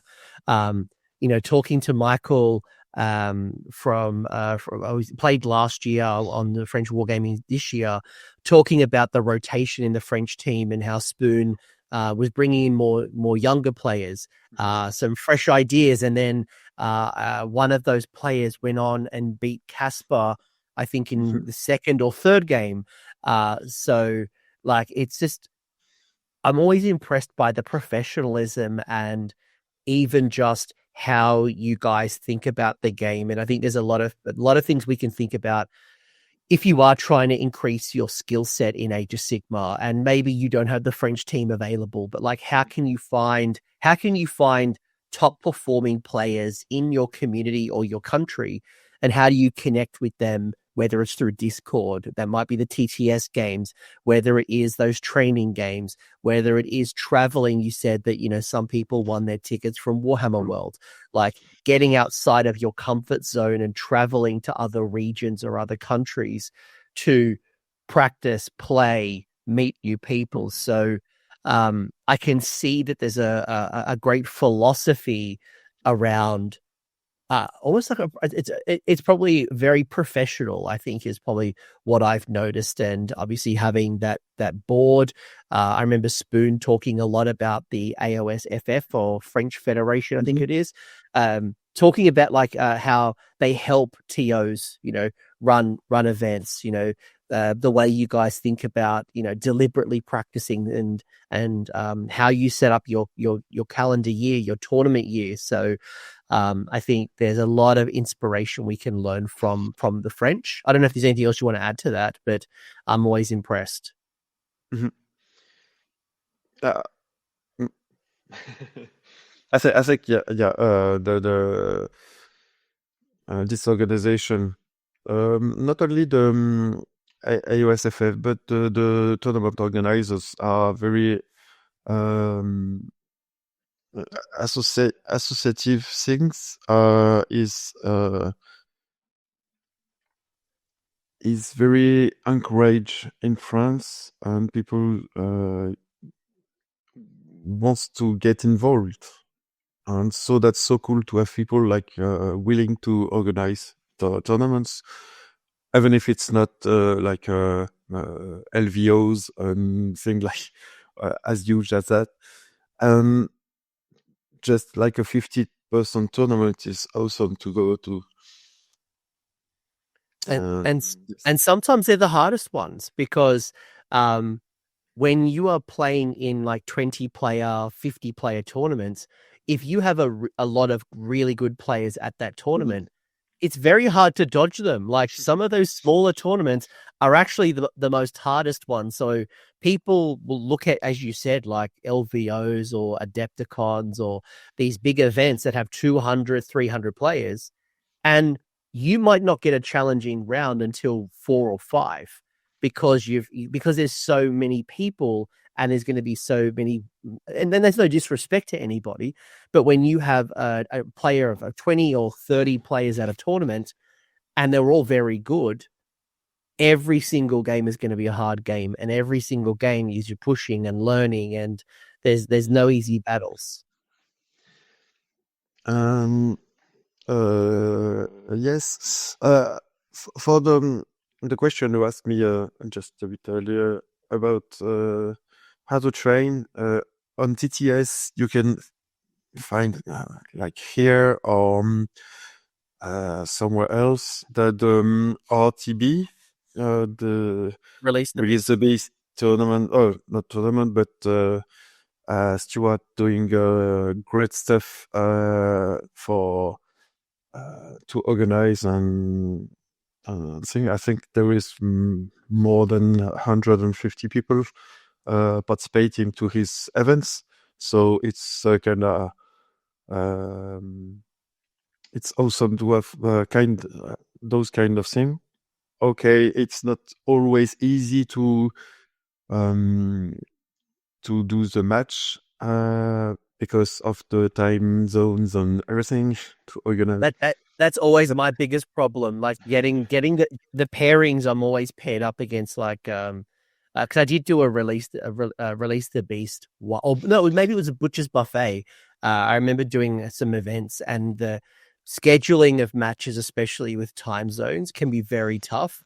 But it is rewarding. To your point. Yeah, and it can, and there are all the time there are some streams when when the event goes on. There are some guy playing their game. Most of them are streamed on TTS, so you can collect some interesting data or some interesting gameplay, like with an army you don't know. You just you can just sit there and watch the game. Like, even if you're not listening to it, you just looking at your theory or playing your game or anything, painting. And having this aside, you can see how the movement are done, how the global strategy and everything. So you can get better just by watching stuff like that. Yeah, and even my Discord has always got games on. So just watching other people, and often there'll be opportunities to ask questions. So yeah, or you can always learn, and it's a great tool. It's an absolutely great tool. Maybe a couple of final questions for you, if you don't mind. If if somebody is listening to this thinking about either trying to attend the World Championships next year, or maybe they are trying to improve their game from a 3-2 player to go 4-1 or even 5-0, like what advice would you give somebody to be able to help them improve their game and ultimately get to that 4-1 and 5-0? I think the answer is can be found in the exchange we have from the beginning. There is some part of the mindset, some part of the training, how to train, how to handle the situation, how to look at the game we played and make some conclusion with that, and how to handle luck in the process, because it is something. Some games rely on dices, but if this dice is so important, it's because if this dice make us lose or win, it's because all that went to this dice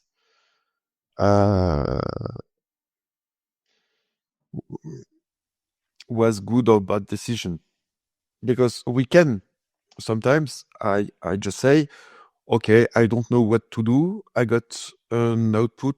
I got something to do, but it relies on this dice. I will win or I will lose, but I need this spell. I need this priority, and it's okay. But if you don't get it, just don't say you don't have luck. Just say, okay, I did try something. Maybe if you are in a bad position, and you try something, it can be good. If you are in a good position and you try something, you can question that dice taking. No, I love it. Perfect example. It's like what? No, it's not a perfect example. It's just a example. So I like to run lists that are high drops. I've never since day one worried about being low drops. Where from Battle Regiment in 3rd edition to like 1 drops in 1st. And for me, like who goes first, I don't care, because I've got a plan A, a plan B, and a plan C. So to your point, if I don't get this spell off, what's my other plan? Like, what do? I don't get that critical spell off. I don't score that battle tactic. It's not that the game is lost. It's I've got to have multiple plans, and then I do something different. And this is where practice comes in, because through training, you work through what's my plan B? What happens in turn 1 if I lose my Glutos? Like, what do I do now? Like, but you already told him. No, it is bad, but it's like, okay, I've lost some of my critical tools. Maybe not Glutos, but like if you lost a critical piece in your army, it doesn't mean the game is over. You just need a different plan. And how do you score points, or how do you win without certain pieces? So, I love that. Maybe the reverse of that is, what do you think holds people back in the mid-table? So if I'm someone who's currently 2-3 or 3-2, if I'm someone who's just like, I can't get any better than 3 wins at a 5-game tournament. Like if 3-2 is my, like, I just can't break that ceiling. What do you think is stopping people from like getting better? Yes, that can be like multiple answers. One of them is the play style.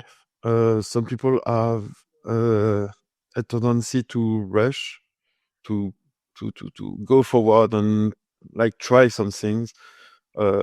It can be good, but it's dicey, and sometimes it will pay off. But if you rely on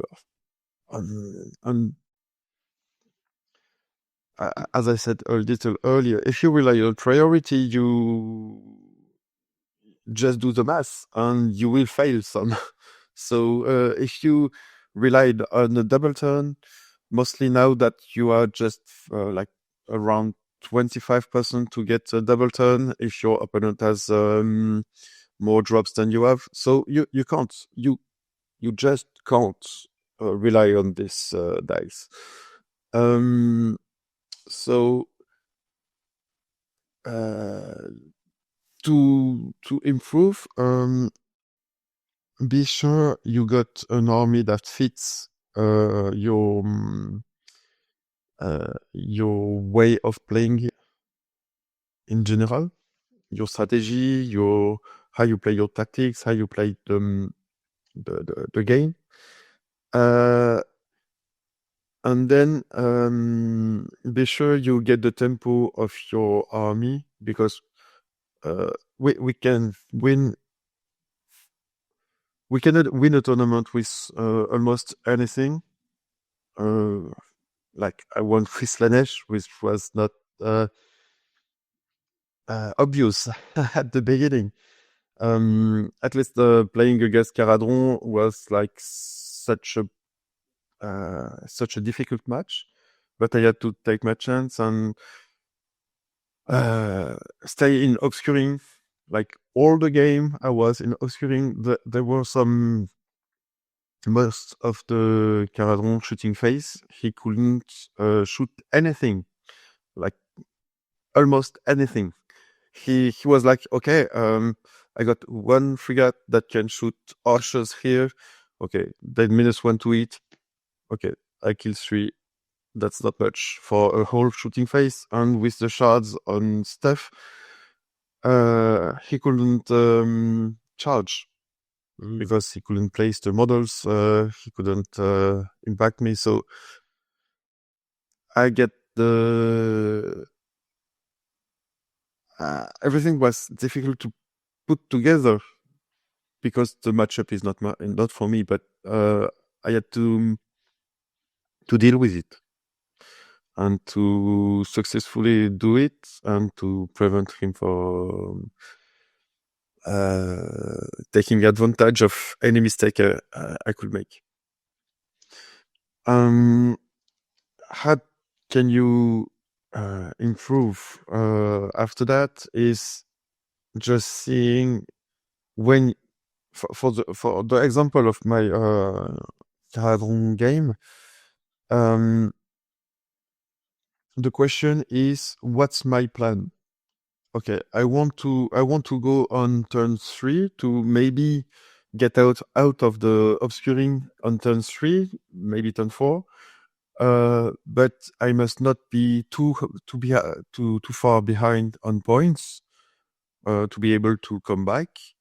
I know it will be a very tight game in the end, but I can't go in the. I can't face the army because I don't have the tool. So I need to get my tempo. I need to get his tempo. There's a lot of knowledge. We can study the opponent's army before. Mostly the matchup that seems bad, because if they seem bad, most of the time they are. And knowing the matchup will prevent you from being overscared also. Sometimes people are just like too scared of something, and we take some decision to be too defensive and prevent themselves from going ahead and doing their game. For example, I was against Martin in the final. I was very, very scared of his army because I know it's too hard. As I said earlier, I think it's a very, very difficult matchup to handle. But if I if I had turtled in my deployment zone and say, okay, I'm bracing for impact. Okay, he will not come. He doesn't care. He got the tempo because he has the mobility. He has everything. So if I do not put something into motion at the very beginning of the game, I won't do. So my point was to take that middle and to try something at this thing. I have a plan for my game. For against the Caradron, it was to hide until turn 3, like to try to go hide in the forest and to hide. Against Leo Rotonen, I wanted to castle. I'm very afraid of Stormcast because they got a lot of shooting and they got a lot of armor. If I get the big deployment zone, I don't get the bonus from invaders. I don't really get it. So it's the -1 run. So I got it can be difficult for Slaanesh. So I had to castle, to wait for impact and improvise. I don't have a straight plan against Stormcast because they are so they can be anywhere. They can do so much with the army on position and where to attack and everything. Yeah, again, Caradon hiding, like having my models all around the obscuring terrain all the time. And against Martin, going on in the middle, trying to make some difficult to go through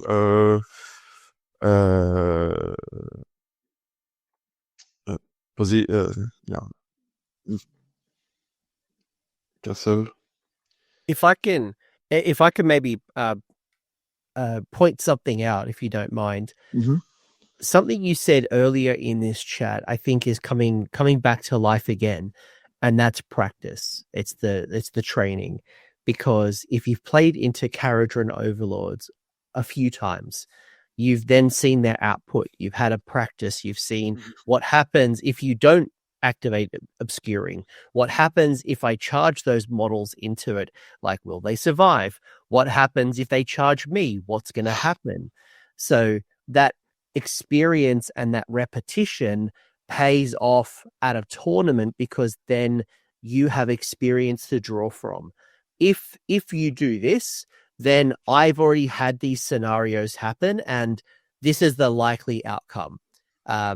Like, what you want to try to avoid is playing a faction for the first time at a tournament and trying to make up a strategy on the fly. So I just want to bring back to life your point around training, practice, exposure. You talked about TTS, like watching others. If there is no Caradron Overlords player local to you, go watch battle reports, go find the TTS games, go find ways to learn, go watch videos like mine where I talk to the Caradron Overlords person, like find ways to get that experience so you're much more informed in these moments of decision.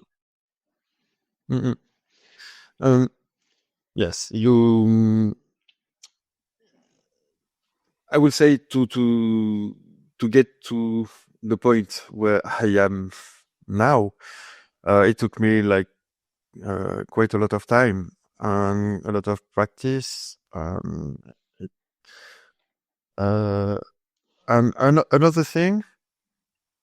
another little thing that people might do sometimes is underestimate themselves, underestimate their armies, and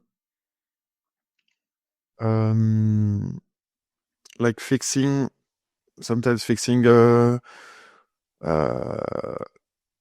limit to what they can reach. When I enter a competition, since I am a kid,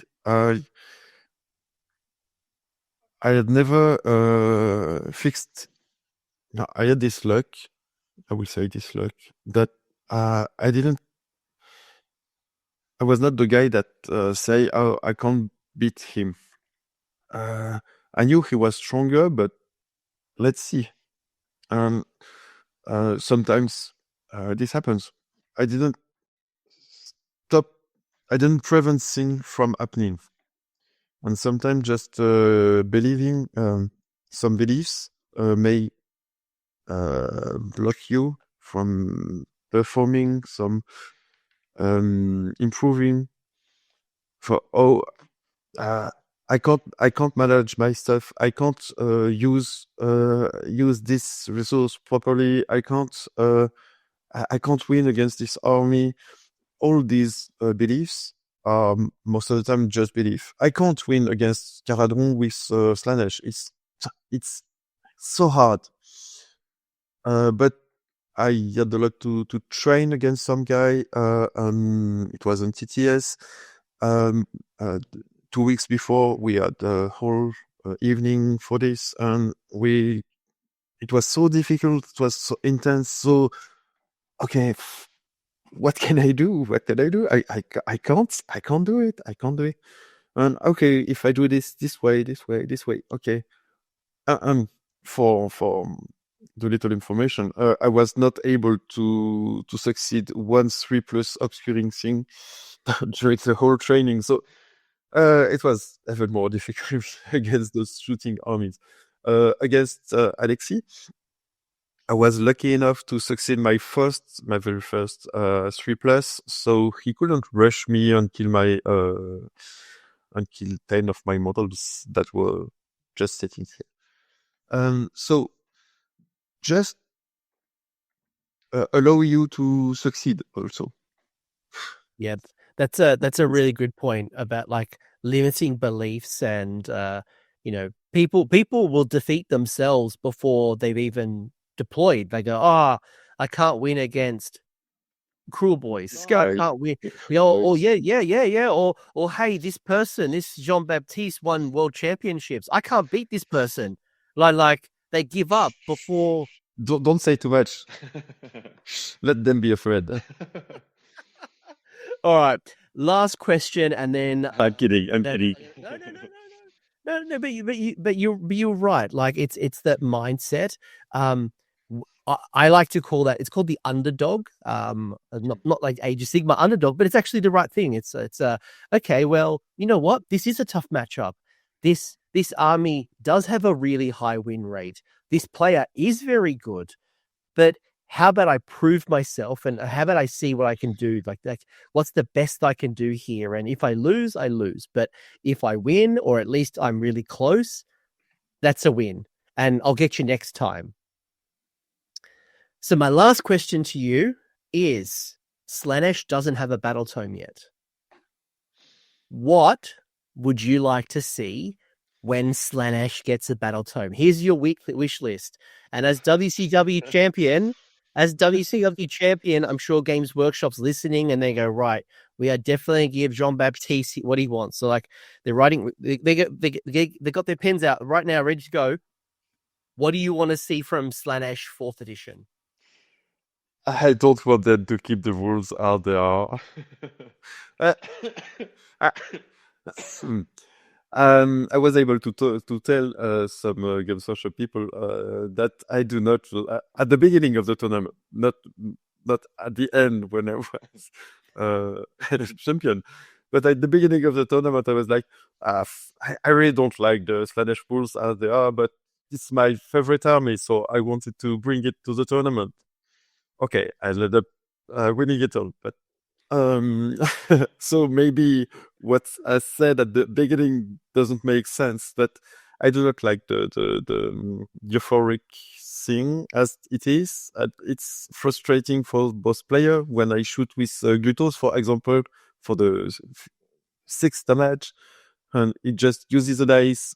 He's got a 5 up save, and he just uses the dice, do a 3, and okay, so that's 0. Because of my rules, not because of his. in the other case, he fails to use the dice and takes 9 damage, and like, okay, that's frustrating. But for Glutos, it's something, but for like a keeper of Czarnecki, it's the same. When you got the big attacks, that your opponent will just use dices because you got a lot of rend and thing that you can deny his armor and stuff. And he's just like, okay, I will use the dice and succeed. And you're just like, okay. And for the 12-inch charge, he just succeeds. And you're like, okay, I gave you a 12-inch charge. For 2 CP, the counter charge, like, that's, sometimes it can be like very frustrating for both players. So I'm not sure I will want to keep this. What do you want? Wait, I've not thought about it. I should have. All right. I should have. I will have a list for 1 more hour if I had thought about it before. All right. If you can't think of it, I'll change the question, and you can answer both if you want. What would you like to see in Slaanesh, like model wise? Like, is there a particular thing that you think is missing? Like, do you need like an artillery war machine? Do you think we need more infantry, like new types of demons? Like, so if you don't know if you don't know what you want to change, at least tell me what you want brand new. Okay, I will do a mix. Some hero and cavalry could be cool. We got a lot of very good named heroes, but the not named heroes are currently not very interesting. So sometimes it's just like, okay, I will end up having this artifact on this guy because it's a little tax. But I was surprised because Lord of Furies at the beginning I put him in the list and he was a tax, and I was like, okay, I take a tax for the guy to place all those things on it. And then it happened he was quite good. So I can be wrong about what I say and what I think. Even now. So I would like the rules to be the battle trait to not prevent models from having cool rules, because when the army is soaked with this battle trait, the current one, it's every model is soaked like it, since it can have run and charge and it can have crit to it, so we can't give him too much because it can have this and it would be too strong and everything. So they are doing like a very good work, like with Fleshy to Coats, with Caradron, with those armies that are very, very that seems so fun to play. I think having cool magics, cool things, that will be a great beginning. And I would love Slaanesh to have prayers, because I will pray for Slaanesh every day. Okay. I actually agree with you. Like, I really enjoyed the Flesh Eater Chords book. It's thematical, it's strong, but it's not one build. And I think for Slaanesh, it's always been like one build or another, whether it's been all in on the Keeper of Secrets, or it's been Glutos and all the Bliss Barb Archer spam, or it's all been like, there's never been a very good balance with Slaanesh, and like you rarely see demonettes. You rarely see some of the models. Dexessa and Sinessa. So, perfect example. Sinessa and Dexessa haven't really had a lot of time in the sun. Even Shalaxi, to a point, you don't see very often. So if there was multiple ways, if I want to play Sabarite, whether I want to play Demon, if there were, like Slaanesh, to me, I think you summarized it. Like, they're a cool army. They should have cool rules. And I think you still pay for the sins. I don't know if you played them, but at the start of second edition, you could get let me tell you this. This is partially why you're paying for the sins of the past. You could get Keepers of Secrets striking first on a 2+. Like, it was like people would run 2 or 3 Keepers of Secrets all charging in 2+ strike first, and most people couldn't handle that. So I agree with you. I'd love to see more cool rules. Yeah, I really like the summon mechanic, but I know it's this is time for the past. But the 4+ bring back a unit, a demon unit is I don't like that. Give it a CP for once a game, so you will be able to have your alpha unit back. And I think they failed the companion thing in the book. There are lots. We got lots, big lot of companion thing, starting with Lutos, but even the mounts and everything. And I can see that all the armies that have some cool companion rules, like Idonet or Iron Jaws and everything. You can get to improve the army just by improving how they handle their companion. So maybe something on this side, because we got the mounts that are very cool, or the leakers. They are very cool. You know what?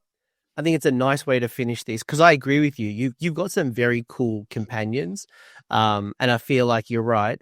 They're underutilized, so maybe look to Ideneth, look to Iron Jaws, look for some of the other factions where you're playing with those companions a little more. I like that. I like that a lot. Anything you want to say to the community? Any people you want to say hello to, or if nothing more, talk to your French compatriots. Like, what do you want to say? What do you want to say in French? Say hello to the community. This has been awesome. I really appreciated your time. This is all in you now. Finish this off. For everyone that is looking for the stream, thank you for encouraging me from wherever you come from, because I had some help during this world from some awesome people all around the world. Et aussi en français, donc merci donc à la Guilde Ludique, aux aides du Gras, à tous ceux qui m'ont encouragé, and a very little special word to transplanted people and people waiting for transplantation, because it can be rough and tough time to live. And I had the luck to that it happened to me like 8 years ago, and I'm so lucky that that I can do a tournament like that and be healthy, and thanks to awesome people in medical things. Yeah, that's a special thanks to them. Jean-Baptiste, I was going to make a joke when you finish your French and say, I agree. I clearly don't understand. I have spent 2 weeks in Paris, but I did not understand much or at all. So I was going to make a joke, but then you ended on a very serious note. And look, this has been awesome. I want to joke. I want to joke because it was a serious note, but it's just... No. There's no. I was just gonna say I agree. Like, I clearly didn't understand your French, but what I do understand is I have been to Paris. I love the French community. It's been so lovely to get to know so many of you guys at WCW. I don't obviously get to travel very often to Europe, so when I get to meet the likes of yourself and Spoon and so many of your community, I love the passion that comes out of Age of Sigmar. So look, finally, congratulations again on becoming the world champion of Warhammer.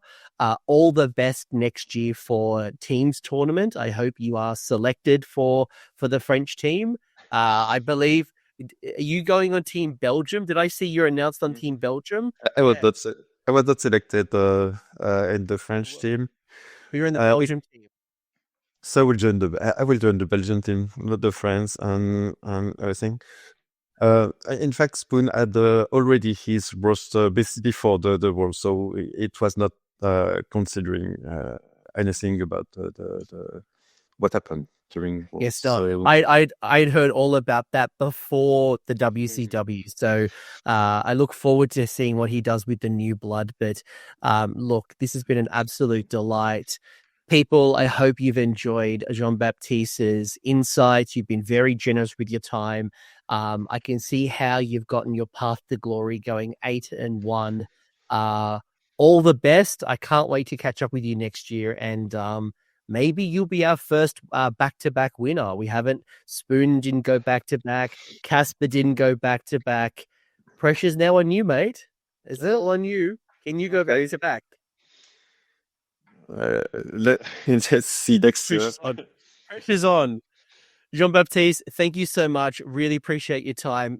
People, I hope you enjoyed it. You know the deal. Like, subscribe, do all those YouTubey things. But thank you, everybody. Appreciate your time. Bye for now.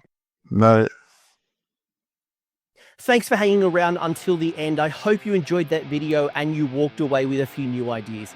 Now, if you did, I would love it if you pressed like on the video, as well as left me a comment with your thoughts. The conversation will continue over on Discord, and the link is down below in the episode description.